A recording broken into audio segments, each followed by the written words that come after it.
नमस्कार दोस्तों, आप देख रहे हैं यूपी समाचार। यूपी समाचार आपके लिए डेली लाता है उत्तर प्रदेश की 50 सबसे महत्वपूर्ण और ताजा खबरें। आइए जानते हैं उत्तर प्रदेश की दिन भर की ताजा और बड़ी खबरें। आज की पहली खबर, इस बार यूपी के 67 लाख से ज्यादा लोगों के खाते में 1-1 हजार भेजेगी योगी सरकार। यूपी की योगी सरकार इस बार 56 की जगह 67 लाख से ज्यादा गरीब बुजुर्गों के खाते में 1-1 हजार रुपए महीने की राशि भेजने की तैयारी में जुटी है। सरकार ने इसके लिए टारगेट तय किया है। सरकार का लक्ष्य 67.50 लाख गरीब बुजुर्गों के खाते में पेंशन की राशि पहुंचाना है। इससे पहले बीते वित्तीय वर्ष की पहली तिमाही में योगी सरकार ने अपने लक्ष्य के अनुरूप 56 लाख गरीब बुजुर्गों के खाते में 1,000 रुपए प्रतिमाह की दर से पेंशन की राशि देकर उनकी आर्थिक सहायता कर चुकी है।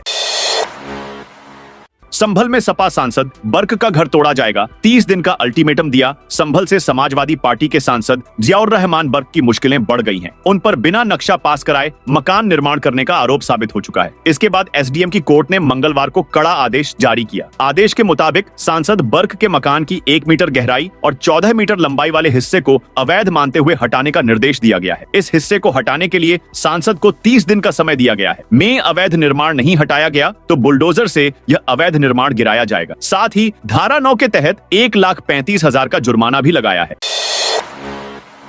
यूपी में लगातार बारिश से नदियां और नाले उफान पर हैं। मुरादाबाद में बाढ़ग्रस्त एरिया में गश्त पर निकला सिपाही रामगंगा की बाढ़ में बह गया। तेज बहाव होने की वजह से सिपाही का अभी तक कुछ पता नहीं चला है। सिपाही को रेस्क्यू करने के लिए एसडीआरएफ की कई टीमों को लगाया गया है। संभल में गंगा का जलस्तर बढ़ने से चिरवारी गांव के पास गंगा बांध कट गया है। इससे 20 गांव पानी में घिर गए हैं। सैकड़ों बीघे फसलें जलमग्न हो गई हैं। अधिकारियों का कहना है कि अगर बांध का मुहाना और बढ़ा तो करीब 100 से अधिक गांव प्रभावित हो सकते हैं। आज 22 जिलों में भारी और 27 जिलों में हल्की बारिश का अलर्ट है, यानी 49 जिलों में बारिश का अनुमान है। प्रदेश के कई जिलों में अगले 48 घंटे बाद लगातार 5 दिनों तक भारी बारिश, आंधी और बिजली गिरने की चेतावनी है। मकबरा विवाद में लिप्त कार्यकर्ता को सपा ने पार्टी से निकाला। उत्तर प्रदेश के फतेहपुर में मकबरा विवाद में संलिप्तता पाए जाने पर समाजवादी पार्टी ने अपने कार्यकर्ता पप्पू सिंह चौहान को पार्टी से निष्कासित कर दिया है। हालांकि पप्पू चौहान ने वीडियो जारी कर सपा को सनातन विरोधी बताते हुए पार्टी से इस्तीफा देने का ऐलान किया है। उधर केंद्रीय मंत्रिमंडल ने उत्तर प्रदेश में लखनऊ मेट्रो रेल परियोजना के चरण 1B को मंगलवार को मंजूरी दे दी। मथुरा में 15 अगस्त से मनाया जाएगा श्री कृष्ण जन्मोत्सव। भगवान श्री कृष्ण की जन्म और लीला स्थली मथुरा में श्री कृष्ण जन्मोत्सव 2025 को भव्य और दिव्य रूप में मनाए जाने की तैयारियां तेज हो गई हैं। कन्हैया के जन्मोत्सव पर ब्रज आने वालों को आध्यात्मिक और अलौकिक अनुभूति कराए जाने के लिए 3 दिन करीब 400 कलाकारों की टोलियां लोक संस्कृति की प्रस्तुति देंगी। इसमें कहीं रास नजर आएगा तो कहीं बांसुरी की धुन सुनाई देगी। रसिया और रागिनी लोगों को अपनी ओर आकर्षित करेंगी। बीवी की कसम खाकर कहो गांव में पानी नहीं आ रहा, सपा विधायक बोले। आरोप गलत तो इस्तीफा दे दूंगा। जल शक्ति मंत्री स्वतंत्र देव सिंह व बिलारी के सपा विधायक मोहम्मद फहीम इरफान मंगलवार को जल जीवन मिशन की योजना को लेकर आमने सामने आ गए। सपा विधायक ने जैसे ही मंत्री के विभाग में काम न होने का आरोप लगाया, वैसे ही जल शक्ति मंत्री तमतमा गए और फहीम से बोले, अपनी बीवी की कसम खाकर कहो आपके गांव में पानी नहीं पहुंच रहा है। मैं गारंटी से कह रहा हूं, अगर इनके गांव में पानी नहीं पहुंच रहा होगा तो मैं आज ही इस्तीफा दे दूंगा। इस पर इरफान ने कहा कि पश्चिम के किसी एक जिले की जांच करा लीजिए। ये बीवी की कसम खाने की बात कह रहे हैं। आरोप गलत हुए तो मैं विधानसभा से इस्तीफा दे दूंगा। पीएम सूक्ष्म उद्योग योजना में मिलेगा 10 लाख तक अनुदान। अंबेडकर नगर में आत्मनिर्भर भारत अभियान के तहत उद्यान विभाग जिले में खाद्य प्रसंस्करण क्षेत्र में नई पहल कर रहा है। जिला उद्यान अधिकारी धर्मेंद्र चौधरी ने बताया कि प्रधानमंत्री सूक्ष्म उद्योग उन्नयन योजना के माध्यम से छोटे उद्यमियों को प्रोत्साहित किया जाएगा, जिससे ग्रामीण स्तर पर उद्योगों को बढ़ावा और रोजगार के अवसर मिलेंगे। उन्होंने बताया कि योजना के तहत 35 लाख रुपए तक के उद्योग लगाने पर 35% अनुदान दिया जाएगा, जो अधिकतम 10 लाख रुपए तक सीमित है। इस वर्ष जिले में 1400 लाभार्थियों को इस योजना से जोड़ने का लक्ष्य रखा गया है। अब तक लगभग 650 लोग आवेदन कर चुके हैं, जबकि पिछले वर्ष 211 लोगों को योजना का लाभ मिला था। केशव मौर्य ने बोलना शुरू किया तो सदन से बाहर चले गए। सफाई खूब हुआ हंगामा। विधान परिषद में मानसून सत्र के दूसरे दिन कानून व्यवस्था के मुद्दे पर पक्ष विपक्ष के बीच खूब तकरार हुई। सपा ने शिक्षा के गिरते स्तर के बाद मंगलवार को बढ़ते अपराध पर सरकार को घेरने का प्रयास किया। फतेहपुर में हुई घटना को लेकर भी सवाल उठाया। नेता सदन केशव प्रसाद मौर्य ने पलटवार किया तो सपा सदस्य बीच में ही नारेबाजी करते हुए सदन से बाहर चले गए। विपक्ष के इस बर्ताव पर भी नेता सदन ने उन्हें कटघरे में खड़ा किया। कहा, विपक्ष में सच सुनने का साहस नहीं है। 2017 विधानसभा चुनाव में जो हुआ था वही 2027 में भी होगा। भागवत बोले, भगवान से प्रार्थना है मेरा दिमाग ठीक रहे। आरएसएस प्रमुख मोहन भागवत ने कहा, अगर स्वतंत्रता के बाद का हमारा इतिहास देखें तो उसके आधार पर कोई यह तर्क नहीं कर सकता कि भारतवर्ष उठेगा, लेकिन भारतवर्ष उठ रहा है, विश्व में अपना स्थान बना रहा है। विश्व में बड़ी ताकत है, लेकिन उसके बावजूद भारत अपना स्थान बना रहा है। भागवत ने मंगलवार को सीकर के रैवासा धाम में संत राघवाचार्य की प्रतिमा का अनावरण किया। उन्होंने 9 दिवसीय सीएपीए मिलन समारोह का शुभारंभ करते हुए राघवाचार्य को भी याद किया। इस दौरान संघ प्रमुख ने कहा, भगवान से प्रार्थना है कि मेरा दिमाग ठीक रहे।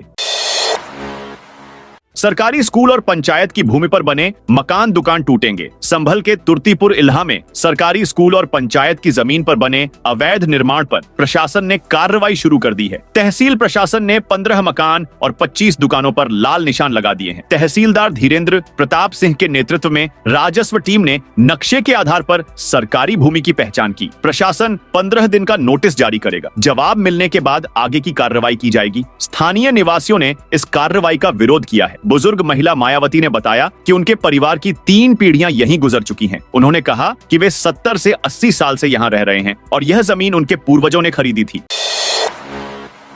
लखनऊ में नगर निगम का अतिक्रमण के खिलाफ अभियान। लखनऊ में आए दिन जाम की शिकायत के बाद नगर निगम ने मंगलवार को कई इलाकों में अतिक्रमण के खिलाफ अभियान चलाया। इस दौरान अवैध दुकानदारों के सामान जब्त हुए और उनका चालान भी किया गया। जोन 3 में कपूरथला इंडियन ओनियल से नोवेल्टी चौराहा होते हुए 8 नंबर चौराहे तक अभियान चलाया गया। इस दौरान 6 फल के ठेले, 2 सब्जी की दुकानें, 10 पान मसाला की गुमटियां और 10 लोहे के काउंटर हटाए गए। इसके साथ ही 1 लोहे की गुमटी, 2 लोहे के काउंटर, 1 लोहे की बेंच और 1 लकड़ी की टूटी हुई गुमटी को जब्त किया गया।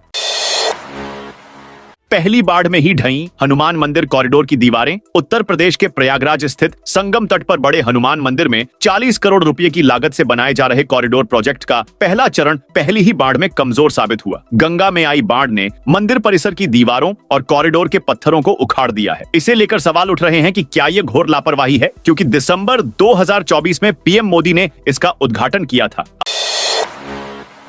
अब टीबी की दवाइयों से नहीं जाएगी आंखों की रोशनी। टीबी मरीजों के इलाज में चलने वाली दवाओं से आंखों की रोशनी जाने का खतरा ज्यादा रहता है। ये एक ऐसी समस्या है जो कि लाइलाज है, लेकिन गणेश शंकर मेडिकल कॉलेज कानपुर के नेत्र रोग विभाग के डॉक्टर परवेज खान ने इसका इलाज खोज लिया है। दावा है कि इसका इलाज अभी पूरे देश में कहीं नहीं है। कानपुर मेडिकल कॉलेज के नेत्र रोग विशेषज्ञ डॉक्टर परवेज खान ने बताया, जो मरीज टीबी की बीमारी से पीड़ित होते थे उन्हें एथेम्ब्यूटोल दवा देना जरूरी होता था, लेकिन यह दवा कहीं न कहीं उन्हें काफी नुकसान पहुंचा रही थी।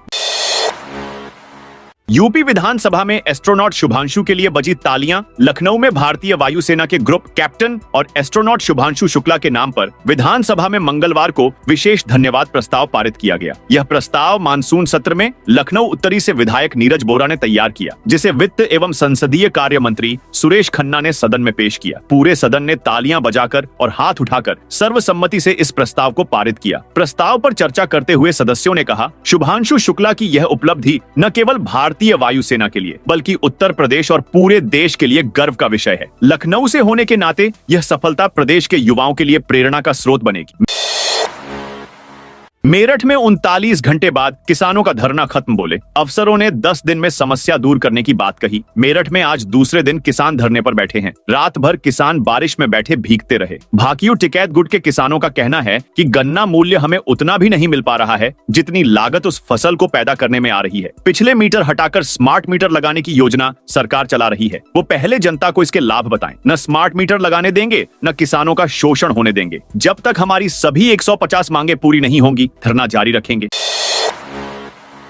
श्री कृष्ण जन्माष्टमी 16 या 16 अगस्त कब मनाई जाएगी? श्री कृष्ण जन्माष्टमी कब है, इसे लेकर लोगों में भ्रम रहता है। कुछ लोग 16 तो कुछ 17 अगस्त को जन्माष्टमी बता रहे हैं। कृष्ण जन्माष्टमी भाद्रपद में कृष्ण पक्ष की अष्टमी को मनाई जाती है। असमंजस दूर करने के लिए दैनिक भास्कर ने वाराणसी और मथुरा के पंडितों से बात की। विद्वानों ने कहा, श्री कृष्ण का जन्म द्वापर युग में भाद्रपद कृष्ण अष्टमी को रोहिणी नक्षत्र में आधी रात 12 बजे हुआ था। 2025 में जन्माष्टमी के त्योहार पर अष्टमी और रोहिणी नक्षत्र दोनों मिल नहीं रहे। ऐसा योग कई सालों के बाद बन रहा है। इसीलिए वैष्णव और गृहस्थ दोनों 16 अगस्त को श्री कृष्ण जन्माष्टमी मना सकते हैं। वहीं वैष्णव साधु संत 17 अगस्त को भी जन्माष्टमी मनाएंगे। कानपुर में गंगा उफनाई, जलस्तर चेतावनी बिंदु पर। कानपुर में गंगा नदी का जलस्तर खतरे के निशान 115 मीटर के करीब पहुंचने की आशंका है। वर्तमान में गंगा का जलस्तर 113.86 मीटर है। यह चेतावनी बिंदु 114 मीटर से मात्र 14 सेंटीमीटर नीचे है। प्रतिदिन गंगा का जलस्तर 30 सेंटीमीटर बढ़ रहा है। बैराज अधिकारियों के अनुसार अब तक प्रतिदिन 3 से 4 लाख क्यूसेक पानी आ रहा था। मंगलवार को इसमें तेजी से वृद्धि की संभावना है। 5 लाख क्यूसेक से अधिक पानी आने का अनुमान है।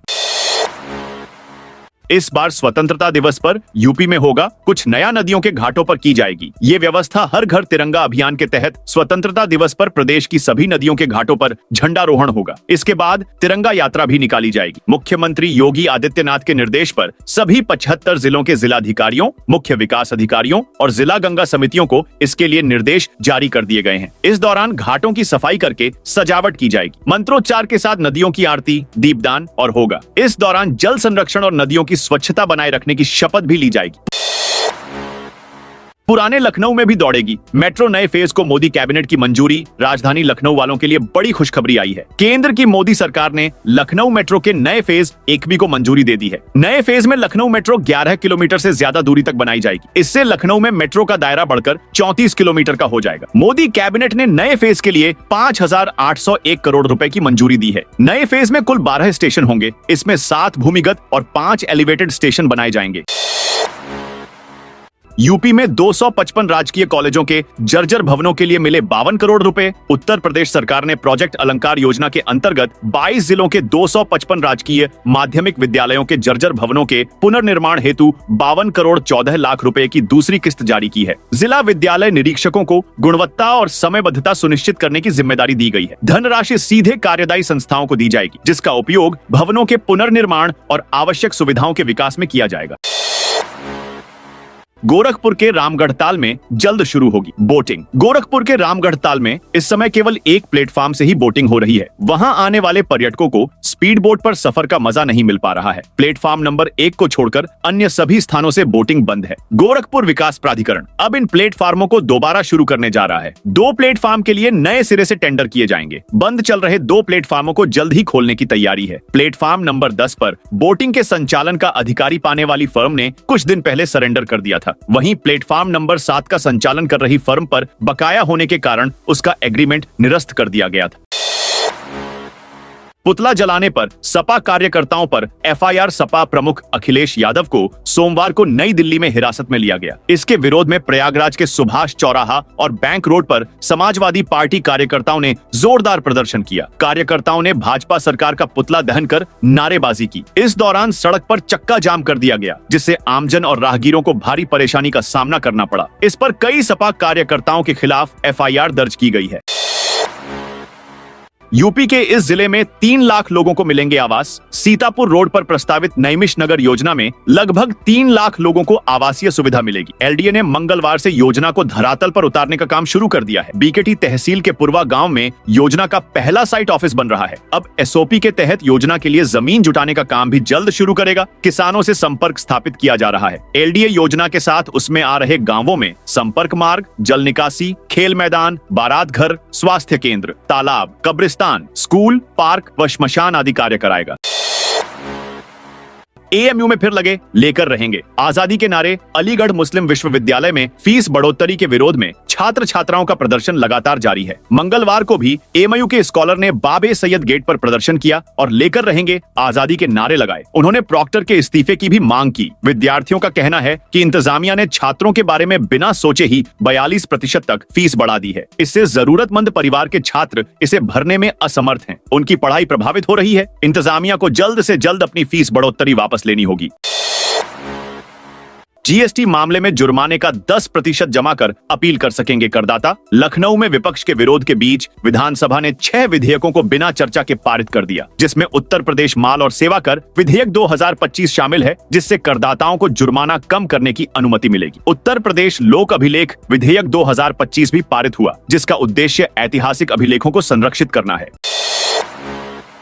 डिप्टी सीएम ब्रजेश पाठक तिरंगा यात्रा में हुए शामिल। जिले की आदर्श नगर पंचायत कुमारगंज में खंडासा मोड़ से गोकुला मोड़ तक एक भव्य तिरंगा यात्रा का आयोजन किया गया। इस यात्रा का नेतृत्व क्षेत्रीय विधायक चंद्रभान पासवान और भाजपा के वरिष्ठ नेता चंद्रबली सिंह ने किया। उत्तर प्रदेश के उप मुख्यमंत्री एवं स्वास्थ्य मंत्री ब्रजेश पाठक इस आयोजन में मुख्य अतिथि के रूप में शामिल हुए। यात्रा में करीब 200 लोग शामिल हुए, जिन्होंने देशभक्ति के नारों के साथ राष्ट्रीय गौरव का प्रदर्शन किया।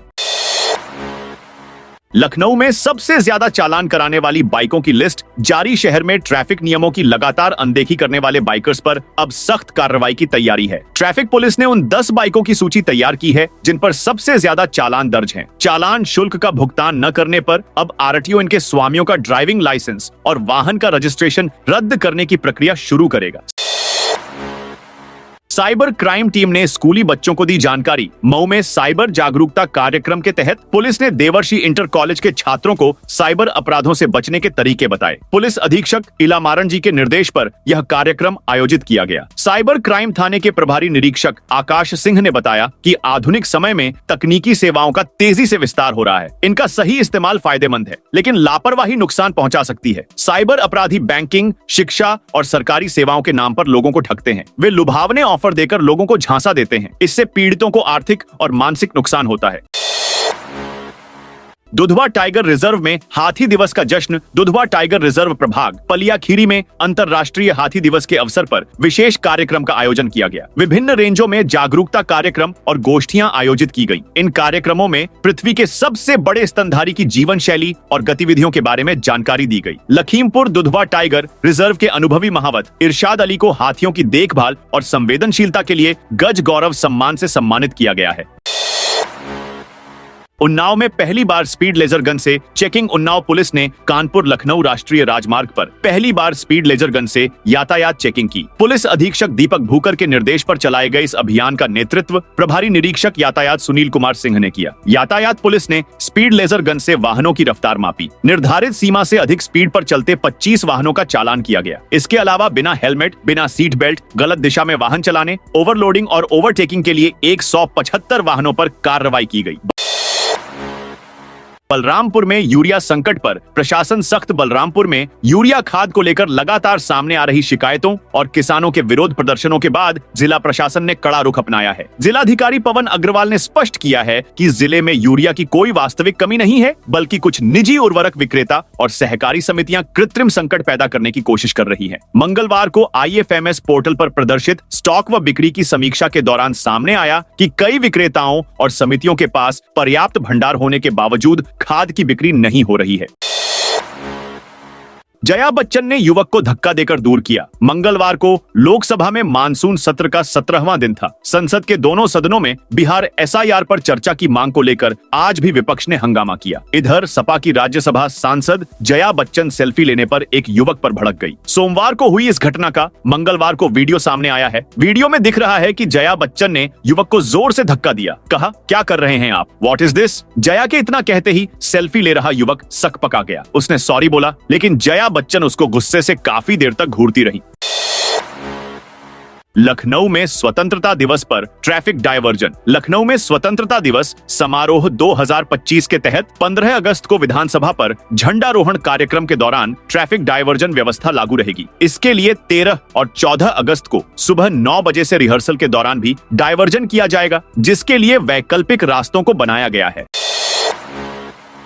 अमरोहा में गंगा का जलस्तर घटा, 60 गांवों में बाढ़ जैसे हालात। अमरोहा में गंगा नदी का जलस्तर धीरे धीरे कम हो रहा है। तिगरी में गंगा का जलस्तर 200.50 गेज मीटर दर्ज किया गया है। खतरे के निशान से 1.5 मीटर नीचे है। मंगलवार को बिजनौर बैराज से 1,55,365 क्यूसेक पानी गंगा नदी में छोड़ा गया। जिले के करीब 60 गांवों में बाढ़ जैसी स्थिति बनी हुई है। खेतों में 4 फीट तक पानी भरा है। लठीरा, फरीदपुर एहतमाली, दारानगर, शीशोंवाली, टीकोंवाली और ढाकोंवाली समेत कई गांवों में स्थिति गंभीर है। ओसीता, जगदेवपुर, कांकाठेर और तिगरी को छोड़कर अधिकांश गांवों में बाढ़ का पानी भरा हुआ है। प्रयागराज डीएम ने 6 लेन ब्रिज का निरीक्षण किया। प्रयागराज में सोमवार को जिलाधिकारी मनीष कुमार वर्मा ने निर्माणाधीन 6 लेन फाफामू ब्रिज परियोजना का स्थलीय निरीक्षण किया। निरीक्षण के दौरान उन्होंने परियोजना से जुड़े अधिकारियों को स्पष्ट निर्देश दिए कि निर्माण कार्य को निर्धारित समय सीमा में एवं पूर्ण गुणवत्ता के साथ पूरा किया जाए। उन्होंने कहा कि यह ब्रिज भविष्य में प्रयागराज के ट्रैफिक मैनेजमेंट को सुगम बनाने में इसकी अहम भूमिका रहेगी। 15 अगस्त के लिए रेंज में जोन सेक्टर व्यवस्था लागू। स्वतंत्रता दिवस के मद्देनजर मेरठ रेंज में जोन ऑफ सेक्टर व्यवस्था लागू कर दी गई है। रेंज के अंतर्गत आने वाले सभी चारों जनपदों को 24 जोन और 81 सेक्टर में बांटा गया है। महत्वपूर्ण यह है कि पहली बार 62 QRT तैयार की गई है, जो किसी भी सूचना पर एक्शन में दिखेंगी। डीआईजी कलानिधि नैथानी ने बताया कि सुरक्षा के पुख्ता इंतजाम रहेंगे। चप्पे चप्पे पर पुलिस बल तैनात किया गया है। डीआईजी ने मेरठ, बुलंदशहर, बागपत व हापुड़ जनपद के अफसरों से कहा कि वह तिरंगा यात्रा व प्रभात फेरी जैसे कार्यक्रमों को व्यवस्थित तरीके से संपन्न कराएं। कार्यक्रम से पहले एंटी सेबोटाज चेकिंग अवश्य करा ली जाए। हर स्थल के प्रवेश निकास द्वारों पर विशेष सुरक्षा प्रबंध हो। रूफटॉप ड्यूटी लगाई जाए। बेहतर ट्रैफिक प्रबंध किया जाए। वीर नारी शीला पांडेय समेत 10 पूर्व सैनिकों का सम्मान। अगस्त क्रांति दिवस पर आयोजित पूर्व सैनिक संवाद कार्यक्रम में अयोध्या महापौर महंत गिरीश पति त्रिपाठी ने बड़ा ऐलान किया। उन्होंने कहा कि सिविल लाइंस तिराहे स्थित शहीद स्मारक पूर्व सैनिकों के हवाले किया जाएगा। साथ ही शहीद शशांक तिवारी की प्रतिमा उनके परिजनों की सहमति से स्थापित कराई जाएगी और उनके घर के आसपास की सड़कों का निर्माण कराया जाएगा। महापौर ने कहा कि देवकाली अंडरपास का नामकरण अमर शहीद जगदम्बा प्रसाद पांडेय के नाम पर करने का प्रस्ताव नगर निगम बोर्ड की बैठक में पास कराया जाएगा। उन्होंने पूर्व सैनिकों और शहीद परिवारों की मांग पर अयोध्या में वॉर मेमोरियल बनाने, गृह कर और जलकर माफ करने पर भी विचार करने का भरोसा दिया। साथ ही राम की पैड़ी और चौक क्षेत्र में ऊंचा राष्ट्रध्वज लगाने की घोषणा की। पीएम मोदी से अचानक क्यों मिले जगदीप धनखड़। उपराष्ट्रपति चुनाव की चर्चा के बीच कांग्रेस नेता जयराम रमेश ने दावा किया कि राज्यसभा के पूर्व सभापति जगदीप धनखड़ 21 जुलाई से लापता है। शिवसेना नेता संजय राउत ने भी अमित शाह को पत्र लिखकर धनखड़ के बारे में सवाल पूछे थे, जिससे उनकी स्थिति को लेकर अटकलें तेज हो गई हैं। तेलुगु मीडिया के अनुसार उन्होंने प्रधानमंत्री से मुलाकात की। हरदोई में बच्चों की सुरक्षा पर डीएम का फोकस। हरदोई में विवेकानंद सभागार में जिलाधिकारी अनुनय झा की अध्यक्षता में निपुण भारत कार्यक्रम की बैठक आयोजित की गई। जिलाधिकारी ने खंड शिक्षा अधिकारियों को सभी विद्यालयों में बच्चों को गुड टच और बैड टच की जानकारी देने का निर्देश दिया। 52 विकास खंड के 245 विद्यालयों में 21 अगस्त से यह जानकारी दी जाएगी। इसके साथ ही अन्य विद्यालयों और आंगनबाड़ी केंद्रों में भी यह कार्यक्रम चलाया जाएगा। सुप्रीम कोर्ट बोला, दिल्ली एनसीआर में पुराने वाहनों पर रोक नहीं। सुप्रीम कोर्ट ने मंगलवार को दिल्ली एनसीआर में 10 साल पुराने डीजल और 15 साल पुराने पेट्रोल वाहनों पर प्रतिबंध लगाने वाले आदेश पर रोक लगा दी। कोर्ट ने कहा कि अगली सुनवाई 4 हफ्ते बाद होगी। तब तक किसी भी वाहन मालिक के खिलाफ सिर्फ पुराना वाहन होने के आधार पर कार्रवाई नहीं की जाए।